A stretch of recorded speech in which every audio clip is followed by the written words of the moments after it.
ગુજરાતમાં રાજકીય પક્ષોમાં ભારતીય જનતા પાર્ટી એ આજે ખૂબ મજબૂત કહેવાય છે.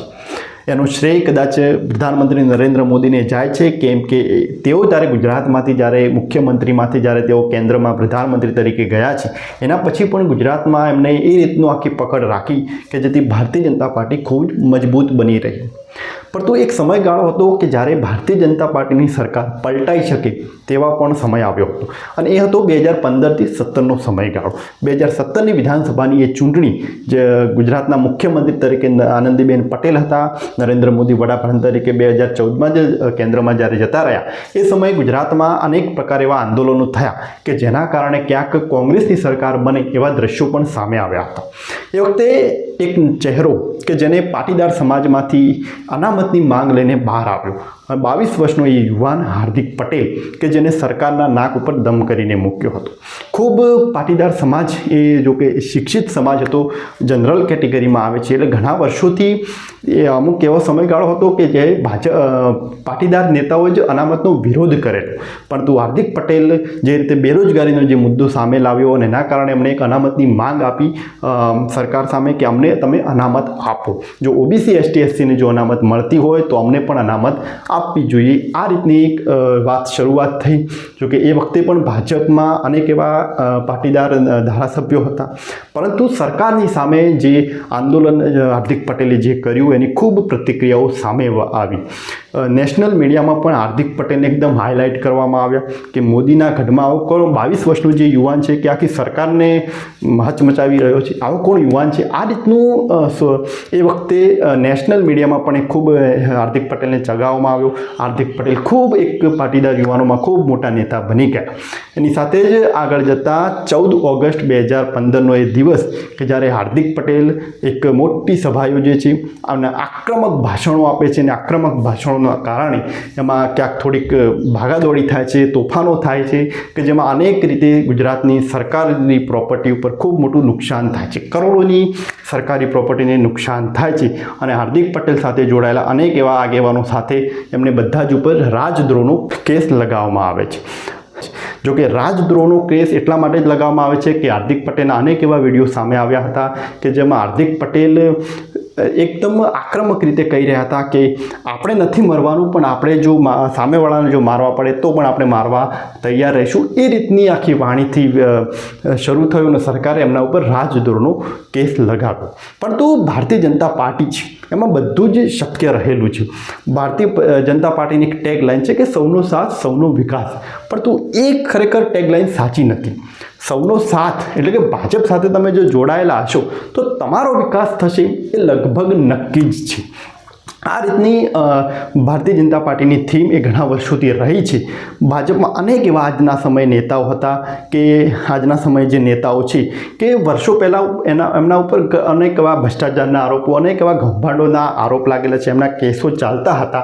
પરંતુ જ્યારે તેઓ ભારતીય જનતા પાર્ટી સાથે જોડાય છે એટલે બધું જ એમને એકદમ ક્લીન ચેટ આપી દેવામાં આવે છે. અને એ જ કારણથી વિપક્ષો ભારતીય જનતા પાર્ટીને વોશિંગ મશીન પાર્ટી કહીને સંબોધતા હોય છે કે ભાજપ સાથે જોડાઓ એટલે તમારે બધા જ કેસો હટાવી દેવામાં આવે છે.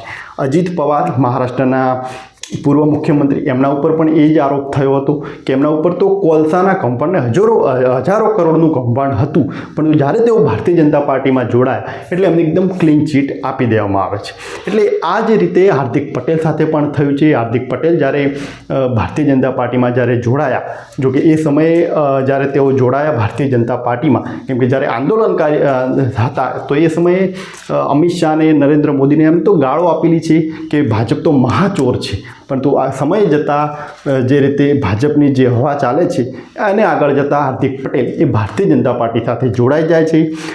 પાટીદાર સમાજ ખૂબ નારાજ થાય છે. સમાજ એ ક્યાંક હાર્દિક પટેલને ગદ્દાર કહે છે. સોશિયલ મીડિયામાં એમની વાતોને, જે જૂના જે વિડીયો હતા એને ખૂબ રીતે ચલાવવામાં આવે છે કે જેમાં હાર્દિક પટેલે જે મોટી મોટી વાતો કરી હતી એની બધી જ રીતે હાર્દિક પટેલની નિંદા કરવામાં આવે છે. પરંતુ સમય જતાં 2022ની વિધાનસભાની ચૂંટણી હાર્દિક પટેલ એ વિરમગામથી ચૂંટણી લડે છે અને આજે તેઓ ધારાસભ્ય ધારાસભ્ય છે. હવે ધારાસભ્ય ભારતીય જનતા પાર્ટીમાં છે એટલે સ્વાભાવિક છે કે ભાજપનો વિરોધ નથી કરી શકાતો. અનામતની હવે કોઈ માંગ નથી. જોકે એ વખતે જ જ્યારે તેઓને આંદોલન કર્યું હતું તો ભારતીય જનતા પાર્ટીએ EWS એટલે કે પાટીદાર સમાજને 10% અનામત આપી છે. જોકે યુવાનો માટે એક સારી એવી રીતે હાર્દિક પટેલની મદદ કદાચ કહી શકાય. હાર્દિક પટેલ એનું ક્રેડિટ આજે પણ લઈ રહ્યા છે. પરંતુ એના પાછળ બધું જ કદાચ એક રાજનીતિ હોય એ સમયે આજના એ દ્રશ્યો સામે આવે છે. કેમ કે એમાં કેટલા એવા યુવાનો હતા કે જેમના મોત પણ થયા હતા, ઘાયલ પણ થયા હતા, એમના ઉપર અનેક પ્રકારે કેસ થયા હતા. પણ એ બધું જ ક્રેડિટ હાર્દિક પટેલ એના માધ્યમથી આજે તેઓ ભારતીય જનતા પાર્ટીમાં એક ધારાસભ્ય બનીને બેઠા છે, એક મજબૂત નેતા તેઓ બનીને બેઠા છે. અને કદાચ ભવિષ્યમાં જો મંત્રીમંડળનું વિસર્જન થશે તો ચોક્કસ એમને કેબિનેટ મિનિસ્ટર પણ બનાવી શકે એમ છે. એટલે આ રીતની એક રાજનીતિ તો રહી છે. પરંતુ ભાજપમાં આ જ સૌથી મોટી સમસ્યા રહી છે કે ભાજપ એક સમયે જો એમના ઉપર કેસ લગાવે છે તો ભાજપમાં જોડાયા પછી બધા જ એમને ક્લીન ચીટ કેમ આપી દેવામાં આવે છે. ઘણા એવા નેતાઓના ઉદાહરણ છે કે જેમના ઉપર ઘણા બધા આરોપો હતા, પણ જ્યારે તેઓ ભારતીય જનતા પાર્ટીમાં જોડાય એટલે બધું જ એમના ઉપર ક્લીન ચીટ કરી દેવામાં આવે છે. એમને એકદમ સ્વચ્છ બનાવી દેવામાં આવે છે, એકદમ વોશિંગ મશીન જેવા. જોકે આના પાછળનું કારણ એ જ છે કે હવે આવનારા સમયમાં જે સ્થાનિક સ્વરાજની જે ચૂંટણીઓ આવી રહી છે, સરકારનો ક્યાંક એના ઉપર ધ્યાન જઈ રહ્યું છે કે પાટીદાર સમાજને આ રીતે પોતાની સાથે લેવામાં આવે તો એની ખૂબ મદદ મળી શકે એમ છે.